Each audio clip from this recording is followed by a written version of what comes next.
the title that I posted for the talk tonight is called "Do No Harm." But really, as I was preparing for the talk, I realized that it's really, for me, the practice of working with sila, which is Buddhist ethics, or vinaya, which is another word that means discipline, uh, or engaging with the precepts, which are the ethical guidelines, that it is fundamentally heart practice. And it is an opportunity of a practice that allows us to turn toward difficulty and to engage in the alchemy that happens when we do that. Not when that we turn toward and fall in and drown, but that we turn toward and we discover the transformational capacity that Miru's story so beautifully described. So, as was announced, I am, in my kind of Dharma nerdy way, I have been very hard at work, but in a way that's enjoyable for me, studying about what's called the Vinaya, which is one of three. There are what's called three baskets, or pitakas. Pitaka literally means basket. And in the Buddhist tradition, we have the Sutta Pitaka, which many of you may be more familiar with. The suttas are ostensibly the words of the Buddha. And as many of you know, Buddhist teachings were handed down in an oral tradition for about 400 years. And when they were written down, they were recorded. If you read the suttas, they begin with the line, "Thus have I heard." And they are the recordings of the teachings as they were remembered by the Buddha's attendant, Ananda. And Ananda will play a role in the story of the Vinaya later. But those are the suttas, the Buddhist teachings. That's one basket. The second basket is what's called the Abhidhamma or Abhidharma Pitaka. And that's really, it's distilling out of the thousands of words of teachings in the suttas, and it's actually not that interesting from the perspective of just reading about it. Like in the suttas, they're mostly stories about the Buddha goes here and the Buddha goes there and he meets these people and he gives a teaching. And the Abhidharma is much more of, sometimes referred to as Buddhist philosophy or Buddhist psychology. And it's kind of a distillation of all those teachings, which ends up looking a lot like a whole bunch of lists. So there's this list and that list and so on. And for myself, I think of the Abhidharma as a kind of Buddhist periodic table of the elements. So in the West, we have this kind of focus on science. And if you look at the elemental table, it describes how nature is put together. And in the Abhidharma, basically what you get is an elemental table that shows you how human life is put together, how we as human beings both suffer and can be free. I was originally introduced to the Abhidharma as Buddhist psychology, but Buddhist psychology, again, is very different from Western psychology. It's not so much about one's history, and it doesn't focus on one's difficulty or neurosis. Buddhist psychology is much more a kind of phenomenological study. It's much more a description of how reality arises for us as human beings, moment by moment. And in looking at it that way, we begin to see, as I said, sort of how suffering arises and also how suffering can unarise, how we can find our way to freedom. So that's the Abhidharma.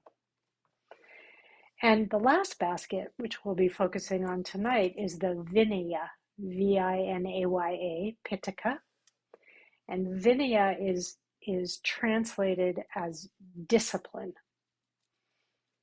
And I've been talking about this quite a bit, but in Western culture, we have a bit of an aversion, I think, toward discipline. And the Vinaya is largely overlooked. Those of you who've gone to sit retreats, you may notice that there's a chanting of the precepts at the beginning of a retreat and maybe a remembering about them at the end, and then that's about it. And I think many of us in this culture have a bit of a feeling like, ugh, I'm happy to learn Buddhist philosophy and I'm happy to learn how to meditate, but discipline, ethics, morality. So I'm hoping that in the talk tonight, you will have a little bit of a shift in your understanding, because discipline, the word discipline, actually is very close to the word disciple. And to become a disciple is to be devoted to something. And in this case, the discipline is about non-harming. It's about taking up behavior that doesn't hurt or harm oneself or others or the planet. And as we all know, we are living in a time where there's quite a bit of harm. There's a lot of suffering individually. There's a lot of suffering systemically. And there is enormous harm that we are experiencing all the time now in terms of the harm that's been done to the planet, the changing of the weather and the climate crisis. It's really can't go a day now without reading somewhere, often someplace pretty close, where at best the weather is weird and often much, much worse. This isn't no longer something that's going to happen, it's happening, right? So the Buddha called his teaching, he referred to his own teaching as the Dhamma Vinaya. I learned this in my kind of nerdy preparing for my class studying. So Dhamma is truth and Vinaya is discipline, so the truth discipline. And from his perspective, these were the two pieces that were needed for awakening, for not doing harm.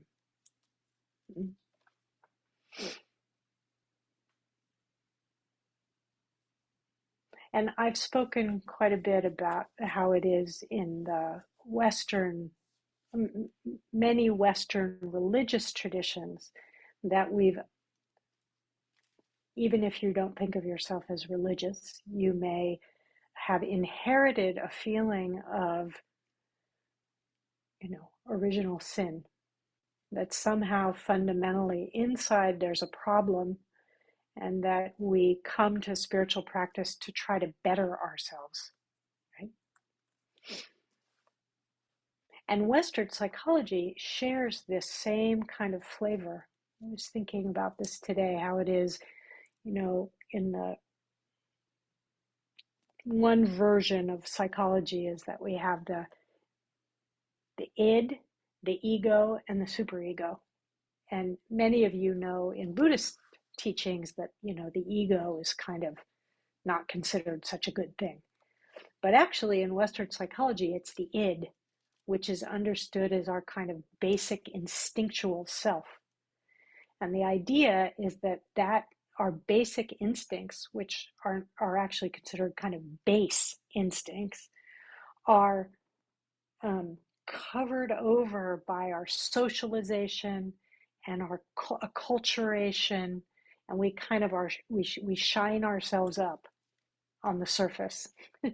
We learn how to behave, right? Be polite and so on. But inside, there's this id running around, which is, wanting to, like, I don't know whatever your impulses are. It wants to grab things. It wants to harm things. It wants to whatever.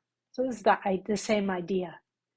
And I'm bringing this all up because I think that these two together, the psychological and the spiritual in the West, is part of why we don't want to address the Vinaya. We don't want to address discipline. We don't want to look at ethics and morals because it's kind of cringy, We're going to find out how bad we are. And the whole thing is in Buddhism that the opposite is true. And I've been sitting with this for the last period of time, and there's this beautiful image that I read about.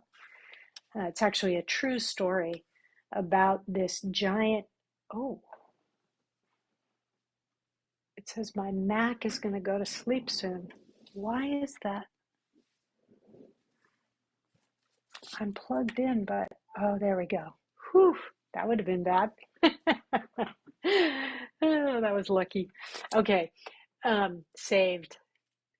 So there was this giant, like 9-foot statue. It was a kind of stucco statue of the Buddha in Thailand, and it was being moved from one temple to another. And in the moving process, it got dropped, and a bunch of the stucco fell off. And what happened was that they discovered that the stucco had been plastered on top of gold leaf. It was actually a golden Buddha underneath. And it was plastered on top to avoid harm, to avoid it from being, stolen or like that. And this image, just like that beautiful image of the chimpanzees holding hands, this is the image that we can take on, that Buddhism offers us. That it's not that we have an evil seed inside that we need to, polish the surface and not let anybody see. It's that we have this layer of confusion or ignorance, misunderstanding, and under that, pure gold. So just try that on, just that for a moment.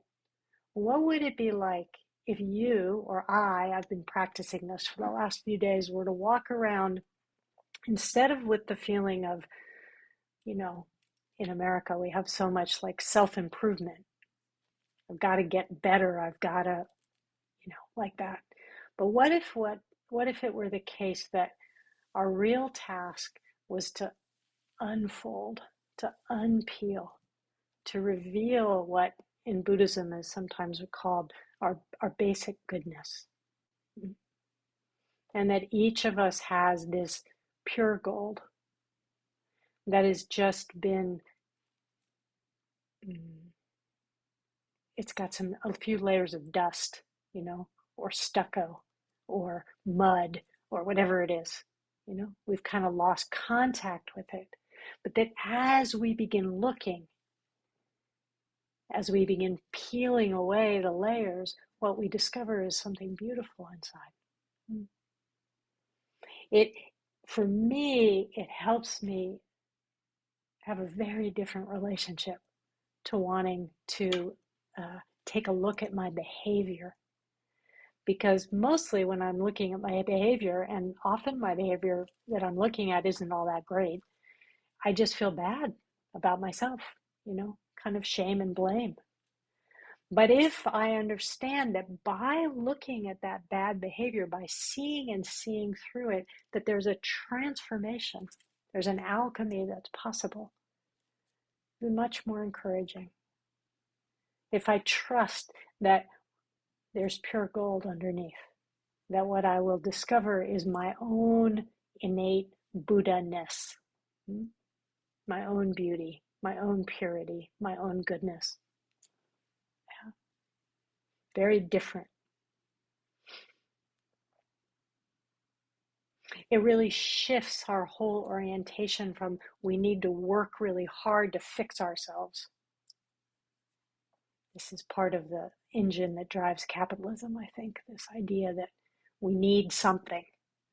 Either we need to buy something, or we need to have something, or we need to be or become something. And it's endless, more, right? But what if that's not the case? What if what's actually needed is not so much about getting and becoming and having as it is about slowing down enough that we can begin to unpack, to peel away the layers and discover for ourselves the gold that's inside.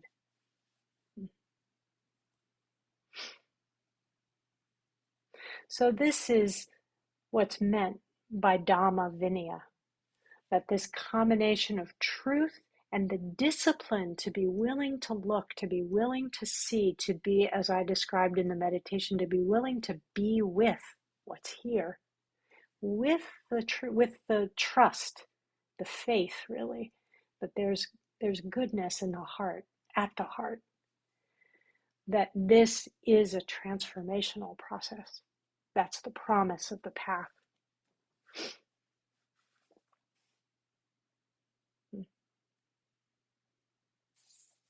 So I want to say a little bit, just give you a little bit of backdrop about, I've talked about the Vinaya, the discipline, sila, which is ethics, and there's kind of two components in the early community, Sangha, the Buddhist Sangha. There were a whole set of rules and regulations that were established. And these were a kind of discipline. They were, for the most part, a series of do-nots. And this is what's called the patimoksha, Pattimoksa. And they were rules. There were 227 rules for monks and 311 rules for nuns. I could go down a very long rabbit hole about that, but I will not right now. But there were more rules for the nuns than for the monks. And they were really very specific. They were rules that had to do with how you take care of your robes, how you take care of your bowl that you ate from, what was proper behavior when you went out begging to ask for food. It was about how you sleep, how you eat, how you speak to one another. Very kind of nitty gritty. There were some interesting ones, like injunctions about don't sleep on a high bed. You're supposed to be sleeping on the ground. And don't sit in a chair with a back. That's why I think we sit when, in formal meditation, there's a sitting on a cushion which doesn't have a back.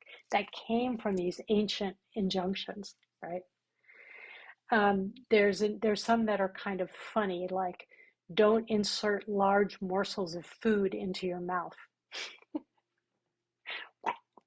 right? There was kind of a politeness around eating. Don't make slurping sounds when you're eating. There were a lot of injunctions about, how to eat. There was one I heard some years ago that always just makes me chuckle, which is, if you remember that in this monastic settings, a lot of the young monks in particular were teenage boys, right? And so there's this one old rule in the Patimoksha that says something like, don't steal food from your neighbor's bowl. You could imagine these young boys who are hungry, teenagers, and grabbing something. And I find it heartening because it's very humanizing, right? We can have a kind of vision of, in the good old days of the Buddha, everything was, everyone was well behaved and so on. But these rules suggest otherwise. I'll tell you, there's one other which was something like, don't have sex with fruit. So this gives you a little bit of a human flavor of what might have been going on at the time, right? So it's very interesting that um, these rules came about. Presumably, the Buddha made these rules because of actions that the monks or nuns took. So, in response to something that happened, he'd make a rule, right? And over time, the rules grew and grew. But it's described, this maybe no one else thinks this is interesting. I found it fascinating that at the time of the Buddha's death, there was a whole series of kind of categorization of major rules and minor rules. And the major rules were the really serious ones, and the minor ones were, a little more fluid, a little more flexible. So I mentioned earlier that in the Sutta Pitaka, that the suttas, the words of the Buddha, were supposed to be recorded by Ananda. And Ananda, the Buddha's attendant, who was also his cousin, was a very interesting character. Ananda, in many ways, is understood to be responsible for the founding of the women's Sangha, the Bhikkhuni Sangha. He was the Buddha's attendant for decades. And he's described as he didn't, how would I say, he wasn't the sharpest tool in the shed. Like, he wasn't super smart, and he didn't have awakening experiences. What he did have was this astonishing memory.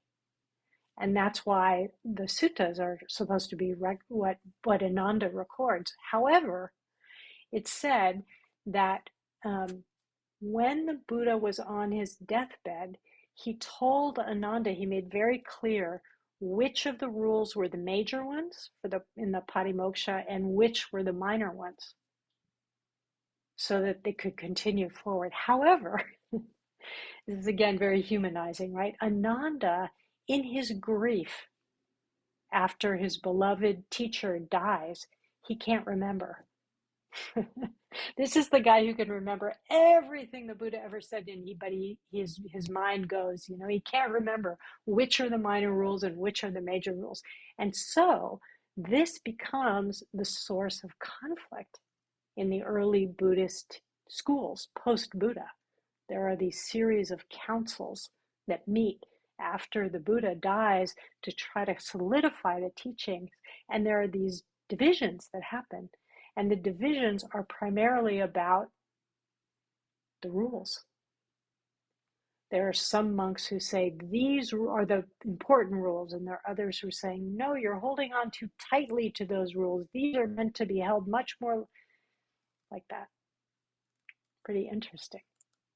And of course, that has continued, right, to today.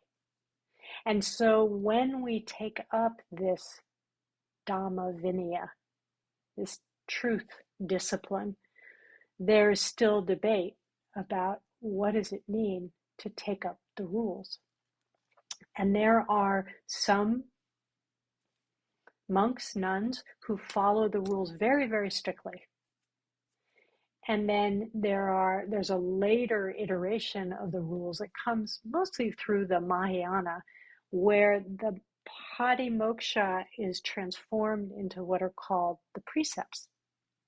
And they're different. Precepts are not rules. Precepts are more like ethical guidelines. And both the Patimoksha and the precepts are about karma. They're about our behavior. They're about our actions and interactions. And in that way, and I think this is really important, all of the Vinaya is not about someone shaking their finger at you, telling you how to behave. It's really, they're offered from a place of compassion. They're offered from a place of, how can we live together? These were rules for the Sangha, for the community. How can we live together well? And so for me, this seems so important. in our world right now, because we can meditate forever, and I hope that you will, but there is this other basket that's also important to address. And it's the basket that's not about the philosophy and not about the practice of meditation, but is about how we engage. It's about starting to pay attention to our actions and our interactions and our behavior.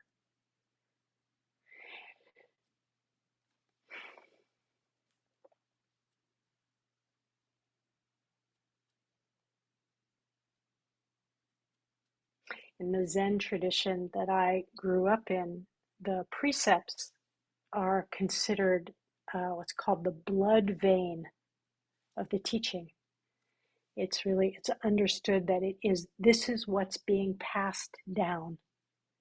And it's not that the rules are being passed down. And it's not even that the guidelines, the ethical guidelines are being passed down. It's that what's being passed down is the importance of how we engage, of how we behave, of how we show up. We know in Western culture this famous, I think, therefore I am. Again, this is the opposite.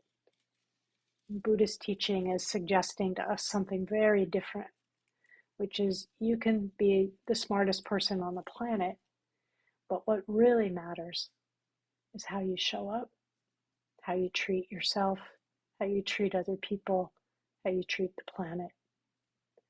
And from where I'm sitting, we're not doing such a great job at the moment. So this infusion, my own passion for wanting to bring these teachings forward comes from that. Comes from the wish for us to be able to pick up these teachings from a place of this, golden heart, from the place of our basic goodness and our wish to engage in a way that's helpful, that doesn't do harm. So there's many different iterations of the precepts. There's the 5 precepts and the 8 precepts and the 10 precepts and the 16 precepts. But ultimately, these are all considered variations of one precept, which is do no harm. And of course, this sounds so simple, and we know it's not. Because we can intend to do well and end up doing harm, or we can think we did harm and actually it was helpful. This is what I talk about as the arc of karma: intention, action, impact. And one of the things that I love most about picking up and engaging this particular piece of the teaching is that it's not a teaching where we need to go and sit quietly by ourselves on a cushion. This is a teaching that is about waking up in our daily lives through our activity, karmic activity. Hey. Karmic activity is understood as activity of body, speech, and mind, right? So what if it is that we don't need to withdraw ourselves from our lives to go meditate, which please, if you love to meditate, keep meditating and even do more, please, if you have never gone on retreat, go on retreat. I have spent years in meditation retreat myself, and it has been an extraordinarily beneficial thing to do. But there's this piece that feels underdeveloped to me for us, which is how can we use the context of our daily lives, which for many of us are very stressful, as the field of our practice, right?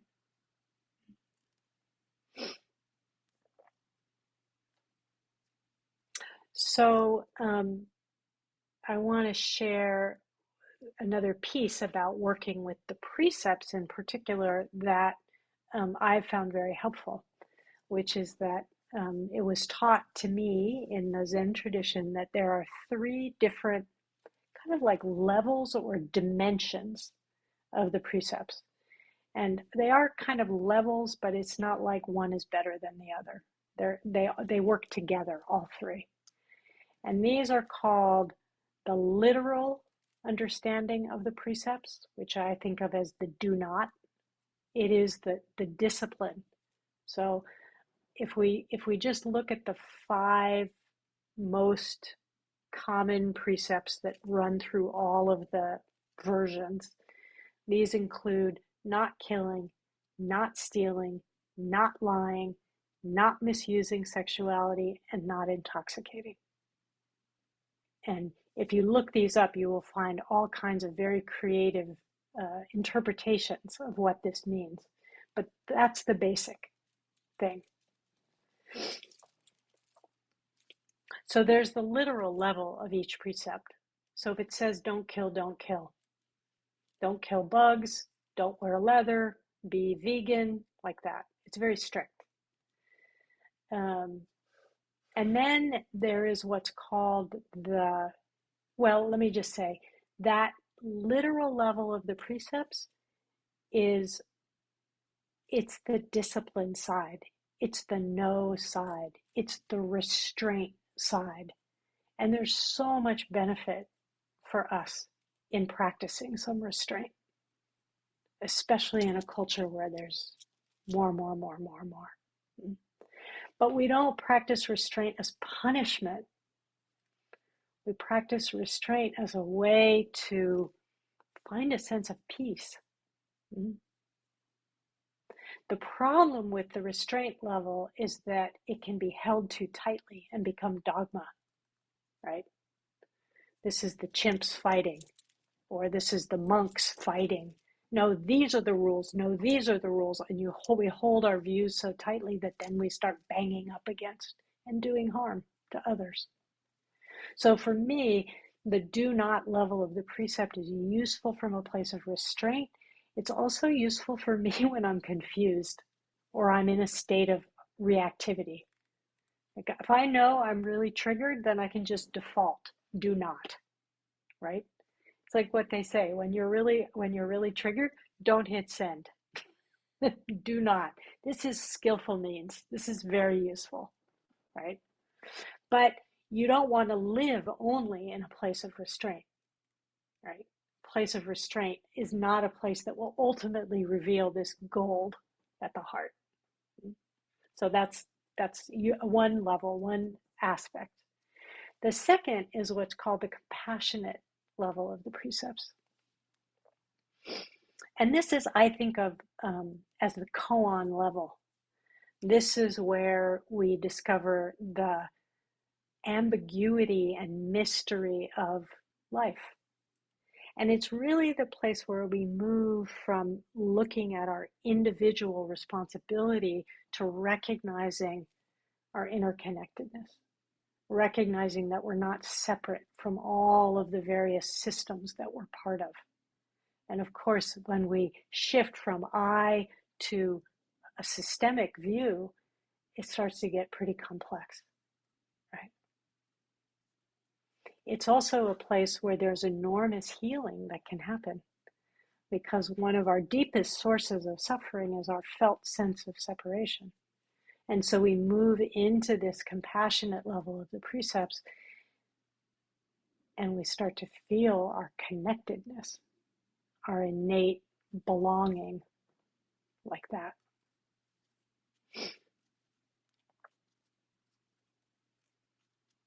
This is the place where we wonder, is it even possible as a human being not to kill? What would that mean? And also, what about killing our own passion? What about killing our own thoughts? What does it mean to be part of systems that are racist, misogynist, homophobic? What kind of killing is implied in those systems that we're part of? Capitalism, right? So we open ourselves to the wideness, the vastness of the harm that's being done. And here it's really important that we maintain from that first level of precepts full responsibility. But the compassionate part is that we recognize we're not to blame. We are part of something.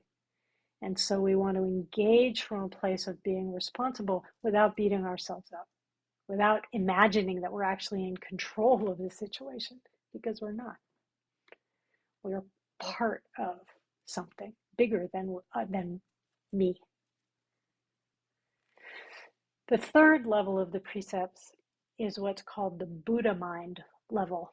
And sometimes this maybe oversimply is described as a kind of non-dual vision where there is no separation. I find it most helpful to think of it as this is how the precept looks through the eyes of a Buddha. And a Buddha recognizes that gold. A Buddha sees the basic goodness, right? I've been thinking, actually writing a bit about these precepts in preparation for this class, and what came up for me was a story of the Angulimala, some of you know, who was a mass murderer. Angulimala means a necklace of fingers. So he took off a finger of every person who he killed. And he is saved by the Buddha. The Buddha doesn't see a murderer. The Buddha sees gold and is able to stop Angulimala from doing harm because he sees this beauty in him as well. This is seeing with the eyes of a Buddha. So the difficulty at the first level is that we can get dogmatic and hold too tightly. The difficulty in the second level is that we can get kind of overwhelmed and not know what to do. And the difficulty at the third level is that we can do what we might call a spiritual bypass and kind of not be willing to get in there and look at the grittiness and just go, oh, look, all the terrible things that are happening, but look, it's all actually golden. That's going too far too, right? It's this path in which we have to balance our willingness to roll up our sleeves and look at the grit with remembering the gold, remembering the goodness, innate goodness in everyone, including ourselves.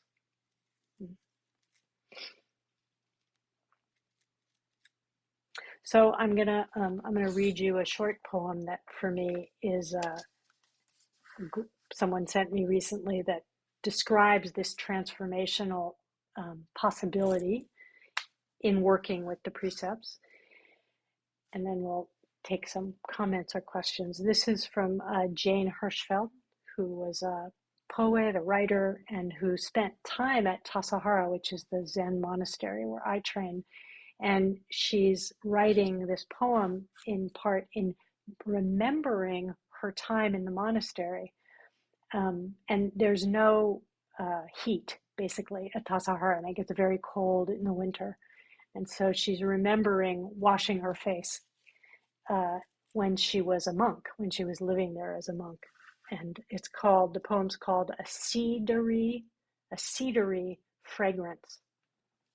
She says, even now, decades after, I wash my face with cold water, not for discipline, nor memory, nor the icy awakening slap, but to practice choosing to make the unwanted wanted.